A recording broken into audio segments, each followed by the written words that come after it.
impossível de ser derrubada, mesmo porque conta com cobertura espiritual protetora. 34. Jesus disse: se um cego conduz outro cego, caem ambos no poço. Parece que ainda estamos dentro do tema dos Logia 32 e 33. Quem vai orientar o próximo com seus conselhos e sugestões, suas preces e ensinamentos, senão aquele que tem a luz e que vê melhor e mais longe, porque está no alto da montanha? Se o que não está conseguindo ver com clareza que caminhos percorrer, procurar outro que também não tenha sabedoria suficiente para vê-los, ambos se dão mal, tanto o que resolve seguir o conselho impróprio do guia despreparado, como este último, que assume a responsabilidade pela desorientação proporcionada ao que o procurou para aconselhar-se. 35. Jesus disse: não é possível que qualquer um entre na casa de um homem forte e tome a força, a menos que lhe amarre as mãos. Dessa maneira ele poderá saquear-lhe a casa. Continuamos, ao que parece, no contexto criado pelos ditos anteriores. Declara-se neste, novamente, como no Legião 32, a impossibilidade de se derrubar a pessoa vigilante e fortalecida na sua sabedoria, a não ser que se a imobilize, atando-lhe as mãos. Como cada palavra nesta coleção de ditos tem o seu lugar e valor específicos, imagino que isso queira dizer que constitui grande risco de queda espiritual recusar-se a pessoa que já alcançou certo grau de iluminação, com a qual possa servir ao próximo, a essa prestação de serviço. Realmente, de mãos atadas pelo malfeitor, preguiça, indiferença, comodismo, egoísmo residual, orgulho, a pessoa deixa de cumprir a tarefa para a qual se acha preparada e programada. Daí a queda e o saque. O texto enfatiza, contudo, que isso só é possível se as mãos forem atadas, certamente pela ociosidade provocada por um ou mais dos fatores sobre os quais especulamos há pouco. 36. Jesus disse: não se preocupem de manhã à noite e da noite até o amanhecer sobre o que irão vestir. Esta observação foi incluída também nos canônicos. O sentido é transparente, na insistência em pregar o desapego às coisas do mundo, no qual estamos apenas de passagem, em fase de aprendizado ou em resgate das faltas, como se pode ver do Legião 104. Com efeito, neste último, convidado a orar e jejuar, Jesus responde com uma pergunta significativa, desejoso de saber em que teria errado, que falta teria cometido a ponto de estar necessitado da penitência do jejum. Por outro lado, são muitos os que vivem inteiramente concentrados na aparência física, em como vestir-se e ornamentar-se para exibições sociais, sem nenhum interesse pelas coisas do espírito. A advertência é bem formulada e correta, conselho e não censura ou crítica. Um chamamento à realidade, ao bom senso. 37. Seus discípulos disseram: em que dia te revelarás a nós e em que dia te veremos? Jesus disse: quando vocês se despirem e não se sentirem envergonhados, tirarem suas roupas e as colocarem sob os pés como as crianças, e pisarem nelas, então, vocês verão, o Filho do Deus vive e nada temerão. Novamente recorre Jesus à imagem das crianças, em estado de inocência, para lembrar que só estariam os discípulos em condição de desfrutar a presença dele quando atingissem aquele grau de pureza sem maldade ou segundas intenções. O eminente pesquisador Céu Albert de Rochas conta em seu livro Les Vices Successifs que podia determinar com precisão a idade em que o senso de pudor desperta na criança, após o ultrapassado período da espontânea pureza da primeira infância. Bastava, para isso, expor ligeiramente partes do corpo da pessoa posta em estado de regressão de memória, recuada às fases infantis. Até certa idade, a pessoa, especialmente a mulher, não se importava com o ligeiro desarranjo das roupas, mas a partir daí recompunha-se rapidamente sempre que o experimentador tentava o expediente. É preciso lembrar, contudo, que, conforme vimos há pouco, no Legião 22, Não basta tornar-se criança para estar preparado para a realização do reino. Há um grande programa a cumprir. Além disso, o estado de pureza é decorrência, não causa. É um estado de libertação da condição material, representada, neste caso, pela vestimenta, que pode também significar o corpo físico e tudo quanto lhe diz respeito: roupas, alimentos, posições terrenas, exercício do poder e outras. Somente quando tais coisas não forem mais prioritárias, estaremos prontos para as revelações de que fala o Logion. Poesch informa que num fragmento do Evangelho dos Egípcios, citado por Clemente de Alexandria, lê-se algo semelhante: quando vocês pisotearem as vestes da vergonha e quando os dois se tornarem um, o homem com a mulher, nem masculino, nem feminino. Aqui também encontramos, portanto, a doutrina da unificação consigo mesmo, o retorno à unidade primitiva, por um processo de síntese da díade, por eliminação da polarização sexual. Trata-se de uma transcendência da sexualidade como a conhecemos, ou seja, como mecanismo reservado à reprodução da espécie. Atingido esse ponto, o ser não é homem nem mulher e o corpo é apenas uma vestimenta que a qualquer momento pode ser despida e abandonada, em operação de rotina em que superou o pudor, mas nada tem de ausência de vergonha. A vestimenta já foi definitivamente descartada. Jesus tem plena consciência, por outro lado, da sua condição espiritual e nem poderia deixar de tê-la. Mencionei isto como fato óbvio, sem bravatas ou falsa modéstia. É o Filho do Homem, desobrigado dos ciclos do renascimento, é o vivo, o Filho do Deus, vivo e, na terminologia gnóstica, o ser pneumático, espiritual, situado nos mais elevados patamares do processo evolutivo, irmão, sim, das demais criaturas, mas o irmão mais velho, como também assinala Poesch. Nesse sentido, é um filho primogênito de Deus, não, porém, unigênito, como fez constar a teologia ortodoxa. Na imperfeita linguagem humana, menos sofisticada ainda naquele tempo do que hoje, alcançar seu patamar, por seu nível, entendê-lo melhor figurava-se como ter a respeito dele uma revelação, vê-lo. A vista é o recurso final daquele que duvida. Ver para crer, diz o Logion popular. Há passagens nos sinóticos em que os discípulos desejam que Jesus lhe mostre Deus. Querem vê-lo também. Nem este, nem o Logion subsequente, o de número 39, figuram nos canônicos.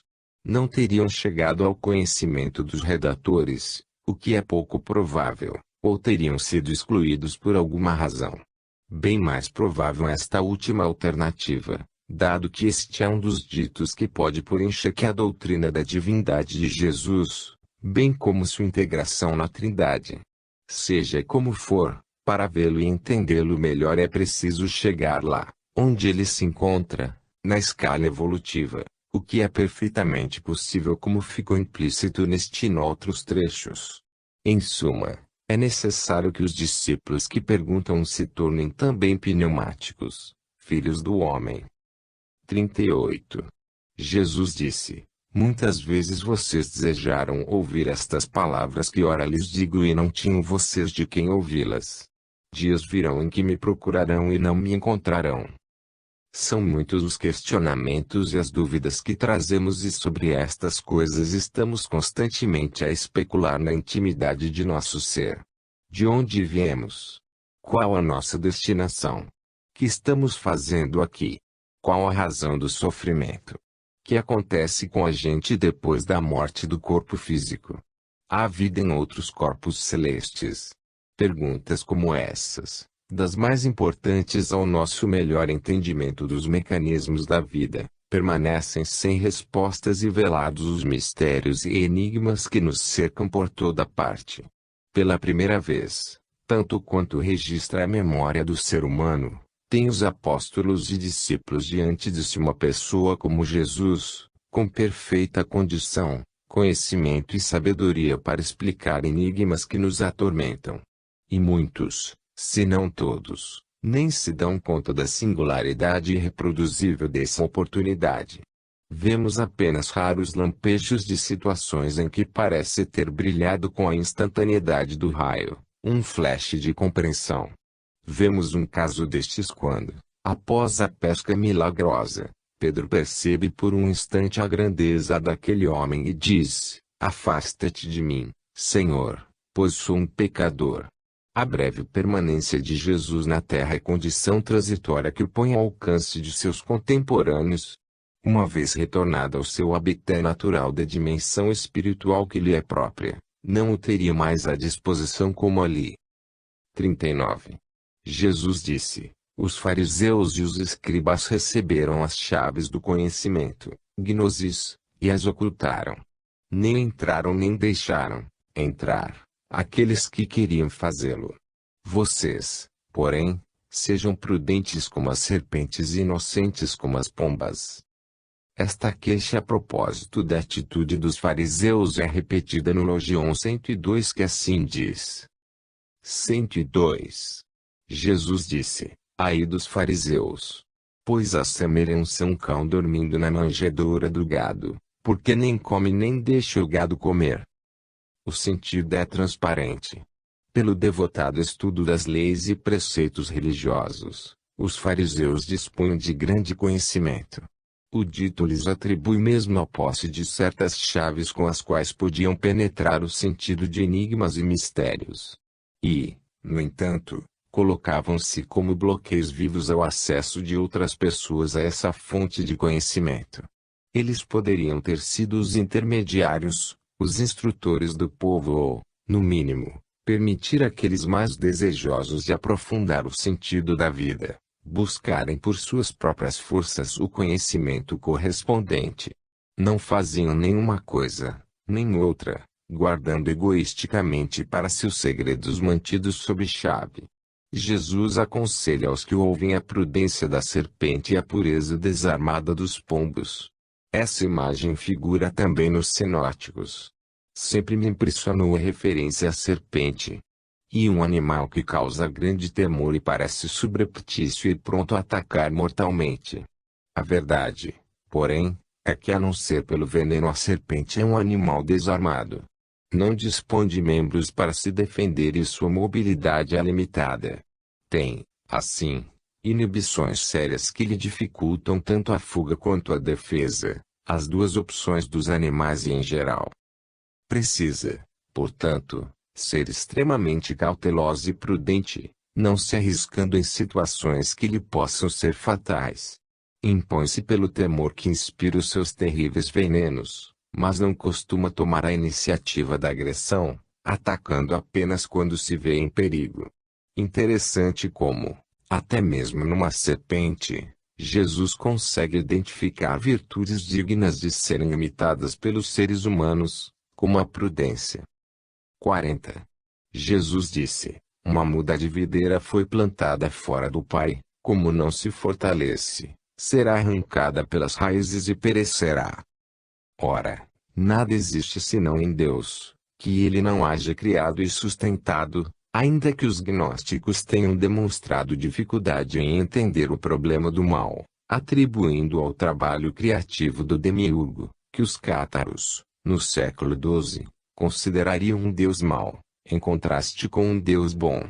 Mesmo assim, contudo, a presença do mal ou dos obstáculos suscitados pelo mergulho do homem na matéria seriam criações indiretas de Deus, segundo essa teoria, uma vez que os espíritos intermediários, como o demiurgo, teriam de ser criados inevitavelmente por Deus.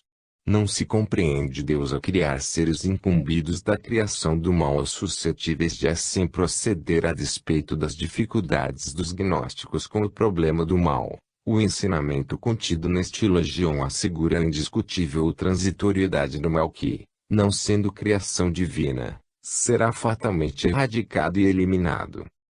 O mal resulta de desvio de comportamento humano. O que a lei divina prevê é um conjunto de medidas corretivas toda vez que ocorrer qualquer desvio.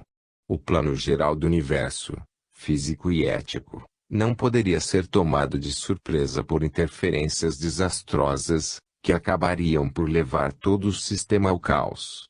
Não que as leis tenham sido criadas para dar combate ao mal e punir os faltosos, como pensam muitos. Ao contrário, a abordagem da lei é altamente positiva, criativa, redentora, no sentido de que toda a sua programação está voltada para o processo de aperfeiçoamento do ser. Sempre que este se desvia ou se rebela contra esse princípio básico, ele se atrita com a ordem universal e assume a correspondente responsabilidade, pela qual será chamado a reparação, a recomposição do equilíbrio perturbado.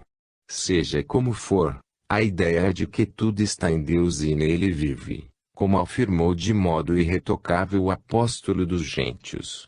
41. Jesus disse: aquele que tem algo na mão, mais lhe será dado; aquele que nada tem, mesmo pouco que tem lhe será tomado.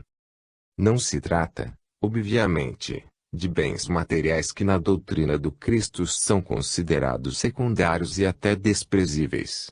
Mais uma vez, o tema oculto é o conhecimento. Aquele que dispõe de algum estará sempre em condições de adquirir mais, ao passo que o ignorante ou escassamente esclarecido poderá perder até o pouco de que disponha, por não saber que uso fazer do que sabe e se deixar confundir pelos falsos sábios. Este logion deve ser examinado em conjunto com o de número 70, no qual a temática é a mesma, embora apresentada de maneira diversa e com diferente enfoque. Puech acha até que o 70 seria uma versão gnóstica ou mais deliberadamente elaborada em sentido gnóstico. Veja Morlo. 70. Jesus disse: quando vocês revelarem o que está em cada um, o que possuírem os salvará. Se não o tiverem em si mesmos, o que não possuem os matará. O objeto do logion é uma das constantes da visão gnóstica da vida, a da realidade interior pré-existente, funcionando como modelo, projeto ou embrião a desenvolver-se por incansável esforço de autoconhecimento, a partir das potencialidades de que dispomos por herança divina. Vimos no logion a promessa de vida àquele que atinar com a interpretação destas palavras e no seguinte, número 2, o mandamento da procura incessante até achar. O logion 70 insiste no conceito da salvação como resultante de um trabalho pessoal na intimidade de cada um e não evento cósmico de caráter messiânico e coletivo, como propõem os canônicos. Creio mesmo que isto autoriza a supor, sem contestar a hipótese de Puech, apenas contemplando-a de outra ótica, que, em verdade, o logion 41 é que teria sido reescrito em contexto ortodoxo cristão, deixando deliberadamente à margem o delicado problema da salvação, ao mesmo tempo em que evita acolher a conceituação do reino de Deus como realidade íntima, como assegurou Jesus insistentemente. Seja como for, isso explicaria por que encontramos nos canônicos as passagens que contêm, em substância, o logion 41 e nada que se aproxime da redação dada aos 70. Segundo este, o ser que conseguir revelar em si mesmo a sua realidade imanente estará salvo, no sentido de que se reintegra em Deus, e não porque um enviado divino teria implantado na terra o reino de Deus e resgatado os pecados dos que nele creram. Os que não conseguirem tal realização, continuarão mortos, isto é, sujeitos ao envolvimento com a matéria e as consequências que a ignorância acarreta. Este é também o entendimento de Puech para quem a ignorância, ele prefere dizer não, conhecimento, em connaissance, é a morte, ao passo que a gnose, conhecimento, é vida. Do que resulta, ainda na observação de Puech, que o conhecimento tem a função essencial de salvar e, por efeito necessário, a salvação. Convém determos-nos, por um momento, no exame da dicotomia vida-morte, outra constante da doutrina em que se deduz do texto de Tomé. O gnosticismo somente considera a vida o período a partir do qual o ser começa a ter consciência mais clara da realidade espiritual, suas consequências e implicações. O vivo por excelência é Jesus, o vivo máximo, infinito em todos os seus atributos, o próprio Deus. Vida e morte, portanto, não representam, em sentido gnóstico, períodos em que o espírito vive alternadamente na carne ou na dimensão póstuma. Suas implicações espirituais são mais amplas. Como vemos neste Logion, por exemplo, é evidente que a ausência de realização interior não acarretará a morte como a entendemos usualmente, como cessação da vida corporal e rompimento do vínculo do espírito com o corpo físico, mas a continuidade da vida, aqui ou no além, num contexto em que o espírito está como que anestesiado, inconsciente de suas potencialidades evolutivas, porque as ignora. O Evangelho de Tomé aplica a essa situação a ideia de embriaguez, ou seja, um estado de alienação em relação às fontes, às razões, motivações e destinação da vida. O Logion entende a vida como permanente estado de alertamento para a realidade espiritual e a morte como a ignorância ou desinteresse por essa realidade. Vale a pena observar, por outro lado, que o dito não coloca a realização de tais potencialidades como mera possibilidade, mas como certeza. Isso está bem caracterizado no emprego do advérbio quando, em vez da condicional se. O que vale dizer que, no devido tempo, não importa a sua extensão, todos alcançarão os estágios finais do processo evolutivo, mesmo aqueles que por algum tempo estiveram mortos para essa realidade subjacente que, aliás, sempre esteve ali na sua intimidade, quer a pessoa tenha conhecimento dela ou não. São transparentes, portanto, as razões pelas quais o Logion 70 não teria sido aproveitado na redação final dos canônicos e, neste caso, o de número 41 poderia mesmo ter sido versão mais comportada e conveniente aos objetivos messiânicos que ditaram as diretrizes redacionais dos textos que chegaram até nós com o selo da aprovação oficial. É, de fato, irreconciliável a doutrina da salvação dos gnósticos com a dos cristãos ortodoxos. 42. Jesus disse: sejam transeuntes. Temos neste Logion, em duas palavras, o conceito fundamental da transitoriedade da vida junto à matéria, sempre mero patamar onde o espírito se apoia por algum tempo limitado, a fim de tentar galgar o próximo nível, na sua escalada evolutiva. Esse dito é coerente com outros ensinamentos em Tomé e nos canônicos que insistem em pregar o desapego às estruturas de poder e riqueza do mundo. Tais fascinações poderão de tal forma envolver os espíritos desatentos e invigilantes, que acabarão por retardar-lhes a marcha. De definitivo em nós, somente o espírito imortal. O corpo e o contexto em que ele vive são apenas instrumentos transitórios de trabalho.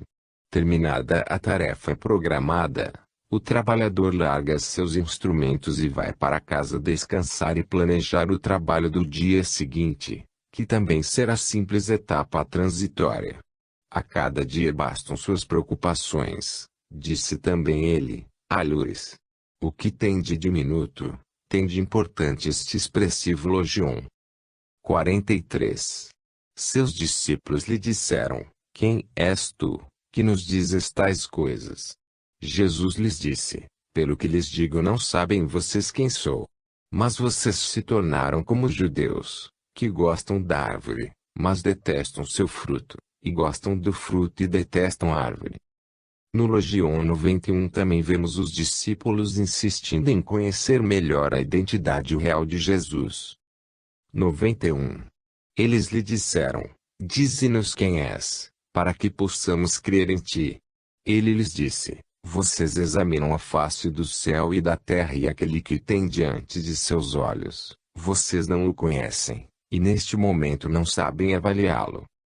Tanto quanto o povo vivia a solicitar a Jesus um sinal pelo qual pudesse decidir se ele era ou não um grande profeta, os discípulos mais chegados também se questionavam e o questionavam a respeito da identidade do Mestre.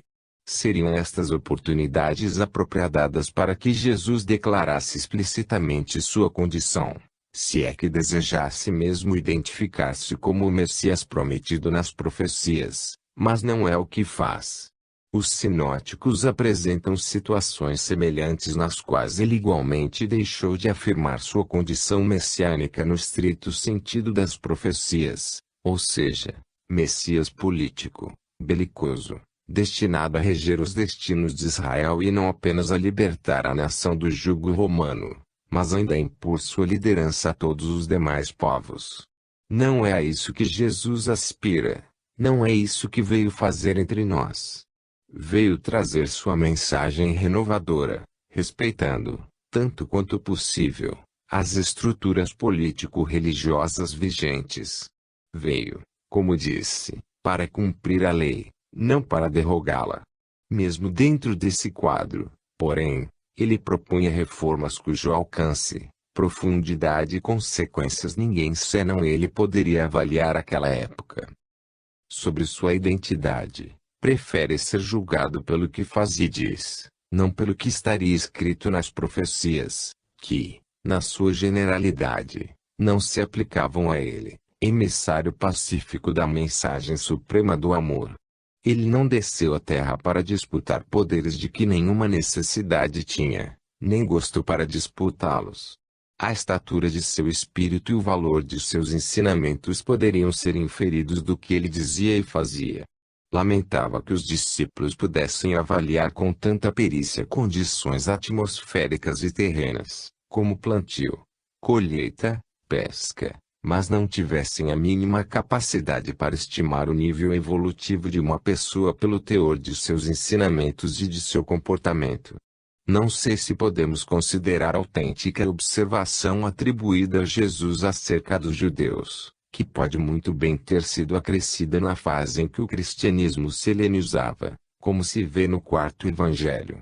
Jesus não parece ter tido o hábito de criticar os judeus de modo geral, mas dentro da comunidade judaica, certas pessoas ou classes nas quais identificava defeitos de formação e procedimento, como é o caso dos escribas e fariseus. Mas uma vez observa que os discípulos não parecem nada conscientes da importância do momento histórico que estão vivendo junto dele, com oportunidades singulares de aprendizado e progresso espiritual. Vimos há pouco que ele diz que está ali ao alcance de todos para responder a questões que sempre foram formuladas e nunca respondidas. Em João 14,9 a 10, também se queixa Jesus de que há tanto tempo estava ele junto aos discípulos e estes ainda não o conheciam. O que se segue tem sido utilizado para a sustentação não apenas da doutrina da divindade de Jesus, mas de sua posição na Trindade. Ocorre, contudo, que este mesmo texto pode perfeitamente prestar-se a uma leitura gnóstica. Quem me viu, viu o Pai. Como podes dizer, mostra-nos o Pai? Não crês que estou no Pai e o Pai está em mim? As palavras que vos digo, não as digo por mim mesmo, mas o Pai, que permanece em mim, realize suas obras. Pois não está aí a doutrina gnóstica da perfeita integração a Deus. Não é Jesus aquele que se fez um com o Pai? Não é ele o que está mergulhado na luz, lá onde a luz nasce de si mesma? 44. Disse Jesus, aquele que blasfemar contra o Pai será perdoado e, aquele que blasfemar contra o Filho será perdoado, mas, aquele que blasfemar contra o Espírito Santo, não será perdoado, nem na terra nem no céu. O Legion se apresenta com características altamente suspeitas de introdução posterior, em fase na qual se definirá já a doutrina da Trindade. Embora somente no Concílio de Nicéia, em 325 tenha sido oficializada, já há algum tempo vinha essa teoria em formação. A britânica entende que a formulação básica tem ocorrido aí pela metade do terceiro século. O credo de Justino, o mártir, que serviu a Igreja em Roma, em meados do segundo século, menciona Jesus como primogênito de Deus e Espírito Santo da profecia. Caracteristicamente o termo profecia está no singular, pois se refere à faculdade por meio da qual os espíritos se manifestavam nas reuniões pneumáticas, tão difundidas na igreja primitiva. O credo de Esmirna, cerca do ano 200, Igualmente não menciona o Espírito Santo como terceira pessoa da tríade divina. Isso leva a depreender-se com relativa segurança que o Legião 44 sofreu influência do dogma trinitário ou talvez tenha sido mesmo todo ele introduzido clandestinamente na coleção de ditos atribuídos a Tomé. Já vimos que Eneque admite essa possibilidade. Estranho, por outro lado, que blasfêmia contra Deus e contra Jesus pudessem ser perdoadas, mas não as pronunciadas contra o Espírito Santo, pois não seriam todos integrantes de um só Deus. Porque um aspecto da divindade considera-se ofendido a ponto de julgar-se imperdoável a falta, ao passo que os outros não. Como os textos gnósticos de Nag Hammadi foram elaborados ou traduzidos aí pelo IV século, é quase certo que este logion tenha sido introduzido indevidamente, pois Jesus jamais formulou a doutrina trinitária. 45. Jesus disse: não se colhem uvas nos espinheiros e não se colhem figos entre os cardos, eles não dão frutos. Um homem bom retira coisas boas de seu tesouro, um homem mau retira coisas más do tesouro de seu coração e diz coisas maldosas, pois da abundância de seu coração ele produz coisas más. Dito semelhante encontra-se nos evangelhos canônicos e com o sentido de que a bondade flui espontaneamente da pessoa boa, ao passo que o mal é fonte de maldades. Nesse mesmo sentido, observamos, ainda há pouco, o Cristo a perguntar aos discípulos: pelo que eu digo não me conhecem vocês. A primeira parte do dito adverte, contudo, acerca do cuidado que deve ter o semeador para que a semente recaia em terreno apropriado, de vez que somente neste produzirá adequadamente. Mais do que isso, contudo, cabe àquele que recebe a semente do conhecimento ter sempre seu terreno bem preparado para que ela germine e produza bons frutos. Se o coração é um espinheiro de maldades, não se pode esperar que ele produza boas uvas ou figos saborosos. 46. Disse Jesus: de Adão até João Batista, ninguém nascido de mulher é maior que João Batista, de modo que seus olhos não serão destruídos. Mas tenho dito: aquele dentre vocês que se tornar pequeno conhecerá o reino e será maior que João. Já tivemos oportunidade de examinar as expressões filho do homem e filho de mulher. No caso particular deste dito, precisamos nos lembrar de que João Batista foi profeta altamente respeitado pelo povo que a ele acorria para ouvi-lo e receber o seu batismo purificador. Cronologicamente antecedeu a Jesus, que se submeteu, ele próprio, ao batismo de João. Os evangelhos canônicos apresentam Jesus, no início de sua carreira, como continuador de João, com mensagem ainda mais portentosa. Contudo, alguns exegetas chegam a pensar que Jesus tenha permanecido junto de João por algum tempo, até como seu discípulo, o que não me parece correto. Depreendemos, contudo, do Logium 46, que João ainda era considerado filho de mulher, ou seja, ainda estava sujeito ao ciclo das vidas na carne. Como em outra passagem, não menos conhecida, Jesus declara enfaticamente que ele é Elias renascido. Não é difícil imaginar as razões de não estar esse espírito ainda redimido. É que, ao tempo em que viveu sua existência como Elias, segundo o testemunho do Antigo Testamento, João promovera pessoalmente a matança dos sacerdotes de Baal. Por isso continuava como filho de mulher. E por isso, qualquer um no reino dos céus seria maior do que ele, que ainda estava preso à necessidade de renascimentos reparadores. Para alcançar essa condição espiritual de liberação, contudo, os caminhos a percorrer não são os da grandeza em termos humanos. Grande não é aquele que conquista, que domina, que oprime e mata, mas o que se faz pequeno, que se põe a serviço do próximo. Este aspecto Cristo demonstrou de maneira dramática e magistral ao confirmar-se como mestre, ao mesmo tempo em que vestia o avental para lavar os pés dos discípulos. A cena tem o singelo encanto e a veemência da autenticidade. Se foi imaginada, o foi muito bem, pois exprime de modo convincente que o serviço humilde nada retire da legítima grandeza, e mais, que a tarefa do grande é servir e não ser servido. Não sei a que atribuir a expressão de que seus olhos não serão destruídos. As línguas envelhecem e esta tem pelo menos 1,5 milênio e nem é mais usada.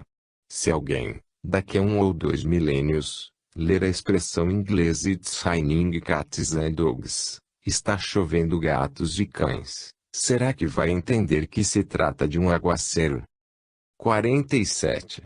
Jesus disse: não é possível um homem montar 2 cavalos, ou atirar com 2 arcos ao mesmo tempo, como não é possível um servidor servir a 2 senhores, ou honrar a um e ofender ao outro. Quem bebe vinho velho não desejará beber imediatamente vinho novo. E não se derrama vinho novo em velhos odres, temendo que estes arrebentem, e não se coloca vinho velho em odres novos com receio de que se estrague. Não se cose pano velho em roupa nova, pois se rasgará. Ditos semelhantes figuram nos canônicos, pois o Cristo utilizava-se de imagens comuns ao entendimento de toda a gente. Neste logião parece terem sido juntados vários ditos com sentido algo diferente. Realmente, a dedicação a um trabalho de autoaperfeiçoamento tem de ser integral, sem reservas ou restrições. Não há crimes pela metade em sua gravidade somente porque, de outro lado, a pessoa pratica determinadas devoções e recita umas tantas preces pré-fabricadas. Ou se empenha na prática do bem de todo o seu coração, ou estará enganando-se a si próprio. Mesmo assim, estará sujeito a deslizes ocasionais ou até frequentes, mas não deliberados. É desastrosa a secreta intenção de contornar as leis, elas não se deixam envolver. É procedimento esse que não admite remendos, nem aproveitamentos espertos, como o do vinhateiro que deseja economizar os velhos odres, ou seja, seus velhos hábitos, porque ainda não tem suficiente força de vontade para renovar-se, adotando novas formas de comportamento. Ou insiste em usar roupas que não mais lhe ficam bem, pregando-lhes remendos. Se tentar essas espertezas com a lei, verificará, mais cedo ou mais tarde, que os odres se rompem e se perde o vinho, tanto quanto as roupas se rasgam e o expõem toda a nudez de seus equívocos. 48. Jesus disse: se 2 fazem a paz entre si na mesma casa, eles dirão à montanha: mova-se, e ela se moverá. Um reflexo deste dito aparece no de número 106. 106. Disse Jesus: quando de 2 fizerem um, vocês se tornarão filhos do homem, e quando disserem: montanha, mova-se, ela se moverá. Depreende-se, portanto, que, eliminados os conflitos entre matéria e espírito, paz entre os 2, reunificado consigo mesmo e reunido a Deus, a fonte da luz, então o ser se desobrigará da penosa rotina das repetidas existências na carne, deixando de ser filho de mulher, para tornar-se filho do homem. Em outras palavras, não precisará mais de corpos físicos, gerados a partir da matéria orgânica, doada pelas mães que o receba. Terá, então, adquirido o conhecimento necessário até para mover montanhas, mesmo enquanto encarnado. No texto canônico a expressão mover montanhas é mencionada em conexão com o exercício da fé, mas na realidade, como entendiam Orígenes, Gregório de Nice e mais tarde Guillaume de St. Terry, a alma caminha da fé para o conhecimento, como se lê em Gedes MacGregor. Tese com a qual estou de pleno acordo. Não é difícil identificar as coisas em que apenas acreditamos, separando-as daquelas que conhecemos. Sei, por exemplo, que a sobrevivência do espírito é um fato, tanto quanto a reencarnação ou comunicabilidade. Quanto a Deus, fico com a fé, pois não tenho como submetê-lo a testes e verificações experimentais. A lógica me diz, contudo, que uma inteligência infinitamente complexa em todas as suas faculdades cria e sustenta o universo em que vivemos, tanto quanto a nós mesmos. Por isso tudo, Dizia Paulo que a fé é a substância das realidades invisíveis ou desconhecidas. Muito se teria a lamentar pelos séculos afora o fato de ter sido dramaticamente rejeitada a contribuição do gnosticismo no sentido de dotar o cristianismo de uma estrutura ideológica robusta que, certamente, teria resultado da introdução de uma metodologia comprometida com a tarefa de racionalizar a fé. Não se teria, com isso, herdado tão pesada carga de dogmas e conceitos fantasistas, que podem ter servido aos propósitos políticos da Igreja nascente e da medieval, mas que acabaram por tornar-se inaceitáveis, no confronto com a severa crítica moderna. Inesperadamente, aliás, este reexame, gerado em grande parte por uma releitura mais inteligente dos textos evangélicos, em particular, e bíblicos, em geral, vai assumindo, cada vez mais, as características de um autoexame, na medida em que é promovido por eminentes teólogos católicos. 49. Jesus disse: Felizes os solitários e os eleitos, porque encontrarão o reino. Vocês, de fato, saíram dele e lhe retornarão. Mas uma vez encontramos o termo solitário que, no dizer de Poesch, pode ser tomado como aquele que foi revertido a si mesmo e à unidade. Infere-se, por conseguinte, que o processo de eleição ou escolha divina, conceito aproximado ao de salvação na doutrina ortodoxa, consiste, em realidade, na reunificação com a divindade, após longo trabalho individual, em oposição à salvação coletiva pelo trabalho e sofrimento do Filho de Deus. É o tema do autoaperfeiçoamento, visto nos textos gnósticos de vários ângulos diferentes. Outro conceito que neste se repete didaticamente é o de que de Deus partimos para a aventura da vida e ele voltamos, ao cabo de um longuíssimo processo evolutivo. 50. Este elogio foi comentado em conexão com o de número 18. 51. Comentamos também o elogio 51 em conexão com o de número 18. 52. Disseram-lhe os discípulos: 24 profetas falaram em Israel e todos eles falaram de ti. Ele lhes disse: Vocês desprezam aquele que está vivo junto de vocês e falam dos mortos. Novamente refere-se o texto neste elogio ao fato de que os discípulos não tinham noção exata de quem era Jesus e o que pretendia. Supõem no Messias anunciado previamente pelos profetas e, em duas outras passagens, esforçam-se em arrancar dele explícita declaração acerca de sua identidade, como se vê nos Logie 43 e 91, já comentados. Em nenhuma dessas oportunidades, Jesus confirmou sua condição messiânica. Não se identificava, por conseguinte, com o Messias político-religioso previsto nas profecias. Infelizmente foi esta a crença que se espalhou por toda parte logo que ele morreu na cruz, ou seja, a de que ele fora o Messias bíblico e voltaria dentro em breve, investido do poder de julgar vivos e mortos. Não era esta a sua condição e sim a de um enviado divino para a reformulação geral na maneira de proceder da comunidade humana.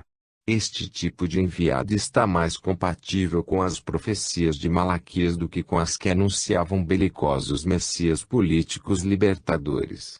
Realmente, indignado com a corrupção que graçava no meio sacerdotal e com as distorções doutrinárias e ritualísticas que se introduziam nas práticas do povo judeu, Javé mostra-se de extrema severidade através de Malaquias. Não há como contestar que este documento resulta de comunicação claramente mediúnica. As palavras iniciais são inequívocas: oráculo, palavra de Javé a Israel por intermédio de Malaquias. A desordem tanto desagrada ao Espírito que se manifesta em nome de Javé, que ele anuncia um mensageiro que viria preparar o caminho e, a seguir, o Senhor que buscais o anjo da aliança, que desejais. O precursor é identificado como João Batista e o Senhor e anjo, com Jesus. Embora a profecia diga que este enviado seria como o fogo do fundidor e como a lixívia dos lavadeiros, ou seja, um ser incumbido de promover radical processo de purificação, Não se trata, obviamente, de um guerreiro com ambições políticas e propósitos dominadores. Talvez por isso encontremos nos ditos de Jesus, tanto nos canônicos como no Evangelho de Tomé, a expressão de que ele veio trazer fogo à terra e o que mais deseja é que toda ela arda. É certo, portanto, que Jesus percebe estar sendo erroneamente identificado com esse enviado.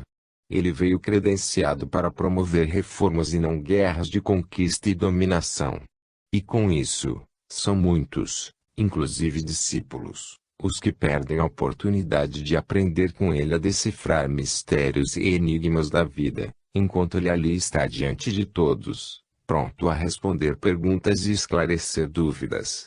Em lugar disso, desperdiçam tempo a rebuscar remotas profecias que não se referem a ele. 53. Seus discípulos lhe disseram: a circuncisão é útil ou não? Ele lhes disse: se ela fosse útil, o pai deles, dos meninos recém-nascidos, os teriam gerado circuncidados em suas mães.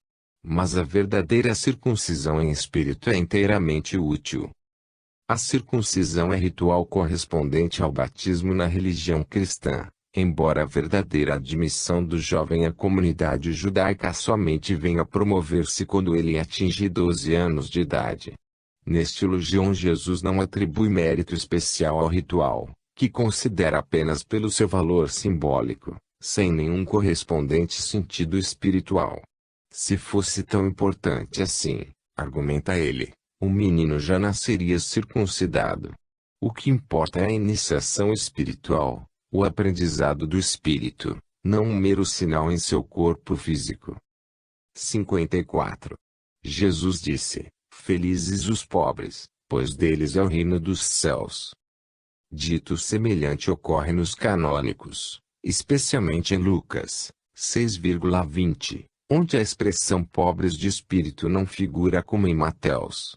O Legião 54 leva a crer que se refere aos pobres em haveres e não em condições espirituais, se atentarmos para o contexto gnóstico em que figura. Isso porque uma doutrina que insiste na metodologia do conhecimento para se chegar ao melhor entendimento dos mecanismos da vida e, afinal, a uma reaproximação com Deus não pode propor que a pobreza de espírito seja condição desejável para a conquista do estado de perfeição.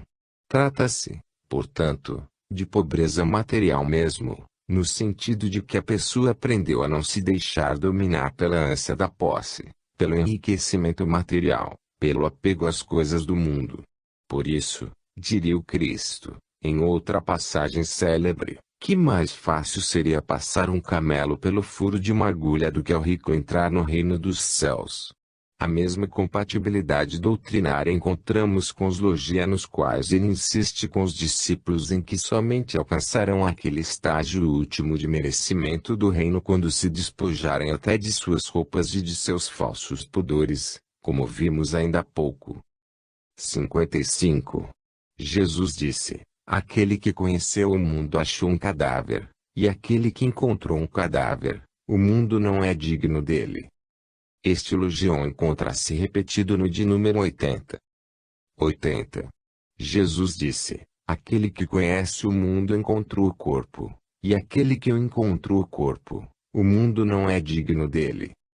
Dentro do mesmo espírito parece ser o de número 87. 87. Jesus disse: miserável é o corpo que depende de um corpo, e miserável é a alma que depende de ambos. Encontramos o mesmo tema ainda no Legião 112. 112. Disse Jesus: miserável é a carne que depende da alma, miserável é a alma que depende da carne. Em todos eles, a mesma dicotomia matéria-espírito, o mesmo alertamento para a condição transitória da matéria em relação ao espírito permanente. O mundo é apenas matéria, como um corpo. E aquele que sabe disso e põe esse conhecimento em prática transcende a condição de prisioneiro da matéria. O mundo não é digno dele.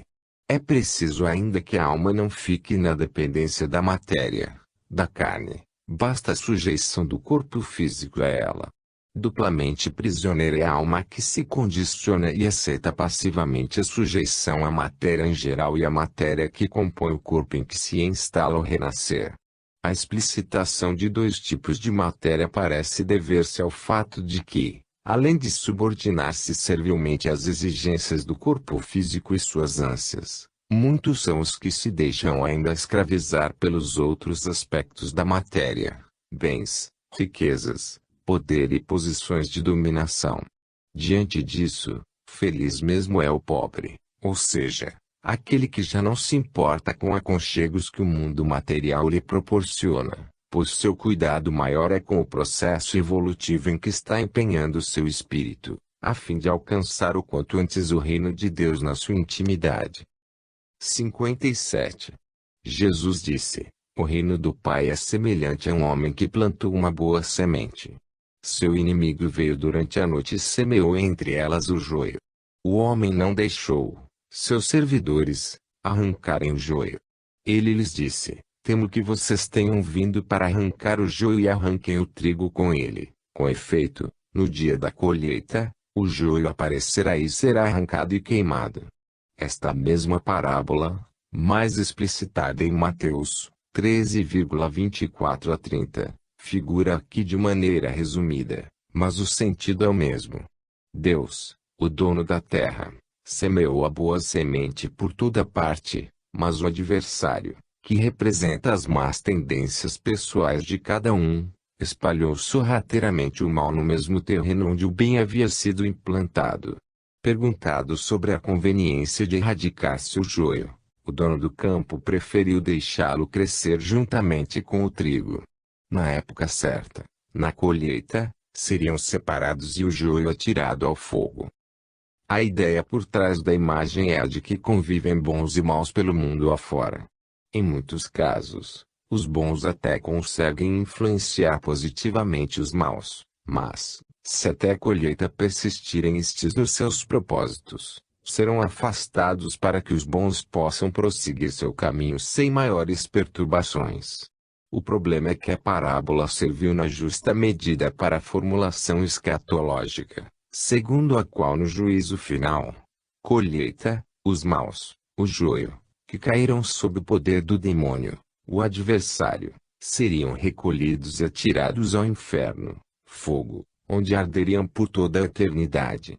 Eis como um ensinamento inteligente formulado em termos simbólicos se transforma em doutrina dogmática, segundo a qual aquele que errou, arrastado pelo mal que não conseguiu vencer, não tem mais remissão, quando insistentemente está ensinado que todos viemos de Deus e a Ele voltamos e nada existe senão em Deus. O que quer dizer, todos serão salvos. 58. Jesus disse: feliz o homem que sofreu, ele encontrou a vida. O enigma da dor vem atormentando muitos dos que especulam sobre temas religiosos. Agostinho chegou a questionar-se: o Deus não sabia que a sua criatura iria sofrer, e neste caso não era onisciente, ou não podia evitar o sofrimento, e neste caso era cruel sempre que criava uma pessoa com um programa de dores a cumprir. Não parece, contudo, que o problema tenha preocupado os gnósticos, como igualmente não perturbou aqueles que entenderam bem a doutrina de Jesus. A dor é a resposta da lei divina aos que se atritam com seus postulados reguladores do universo ético. O Cristo foi bem claro ao associar inevitavelmente o erro, pecado, com a dor, sofrimento. Vai e não peques mais, para que não te suceda coisa pior. Disse: o sofrimento jamais é gratuito, ou seja, não resulta de jogo cego de forças incompreensíveis, ao contrário, é uma relação estreita de causa e efeito. O perdão está implícito na lei, mas esta não dispensa a reparação. Mais do que isso, põe à nossa disposição todos os recursos para a recomposição do equilíbrio que os atos ilícitos perturbaram. Por outro lado, a lei jamais exige a reparação daquele que não errou, nada cobrando ao inocente ou ao redimido. Disso resulta o que está expresso de maneira clara e objetiva no Logion, ou seja, que o sofrimento é a moeda com a qual resgatamos nossas faltas. Não que fosse necessário sofrer, Para isso, contudo, fora preciso que também não cometêssemos nenhum desacerto. Para que a correção e a reparação ocorram, dispõe o ser humano de repetidas oportunidades em novas existências na carne, enquanto isso for necessário ao seu programa evolutivo, até que haja encontrado, através da dor que redime, a vida verdadeira, como diz o Logion. O aprisionamento na carne é a restrição à liberdade do espírito, ao qual proporciona inevitável aturdimento e obnubilação. Paradoxalmente, portanto, e através do sofrimento que aquele que errou conquista sua felicidade e compreende o verdadeiro sentido da vida que é aperfeiçoar-se, a fim de se reunir a Deus. Poeche, sempre atento, adverte que vida e reino de Deus ou dos céus são expressões sinônimas nos textos de Tomé. 59. Jesus disse: olhem para aquele que vive, enquanto vocês viverem, para que não morram e procurem vê-lo sem o conseguir. O Logion insiste na excelente oportunidade que têm os discípulos em suas mãos, de estarem na presença de Jesus, vivo com eles, na carne, sendo, ele próprio, um vivo já reunificado com Deus. A ele podem perguntar o que desejarem para esclarecer suas dúvidas e dirimir conflitos íntimos. No entanto, parecem um tanto desatentos a essa oportunidade única.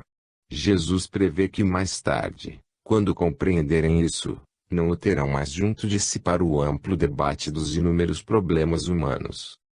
60. Viram um samaritano que, levando uma ovelha, entrava na Judéia. Ele disse a seus discípulos: o que deseja aquele ali fazer com a ovelha? Disseram-lhe: matá-la e comê-la. Ele lhes disse: enquanto ela estiver viva, ele não a comerá, mas, somente, quando ele a mata, ela se torna um cadáver. Eles disseram: ele não poderá fazer de outra maneira. Ele disse: vocês também, procurem um lugar no repouso a fim de que não se tornem cadáveres e que não sejam comidos. Encontramos novamente a misteriosa palavra repouso, cujo sentido parece ser mesmo de paz em Deus. Poesch informa que o termo grego anapausis foi conservado no texto copta.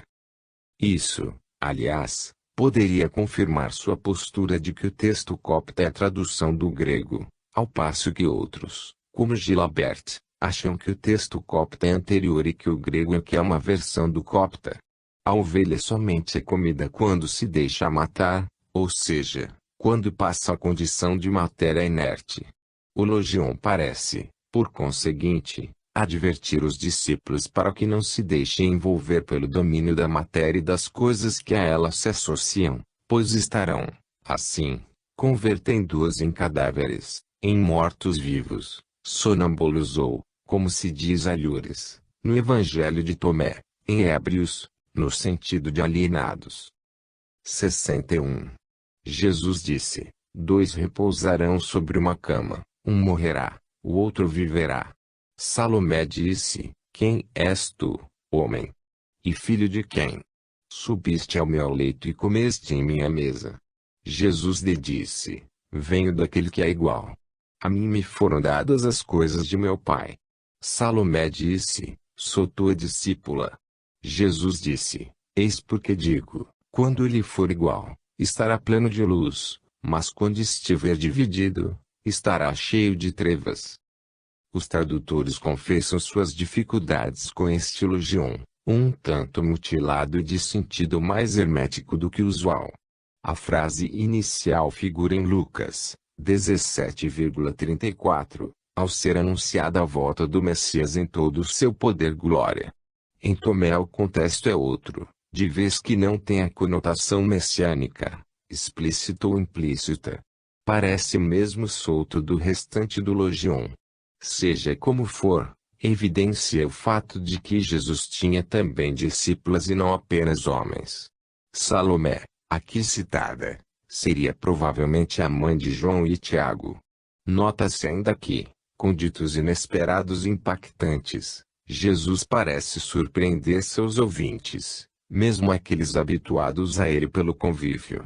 Salomé declara sua discípula e comenta que apesar de ter lhe proporcionado frequentes oportunidades de acolhê-la em sua casa, onde dormia e se alimentava, ainda não conhece suficientemente. É como se pensasse alto: quem é, afinal, este jovem que diz coisas tão extraordinárias? Jesus diz, desta vez, que procede de Deus, aquele que é igual, e que desta integração com o Pai, que repete alhures, de várias maneiras, vem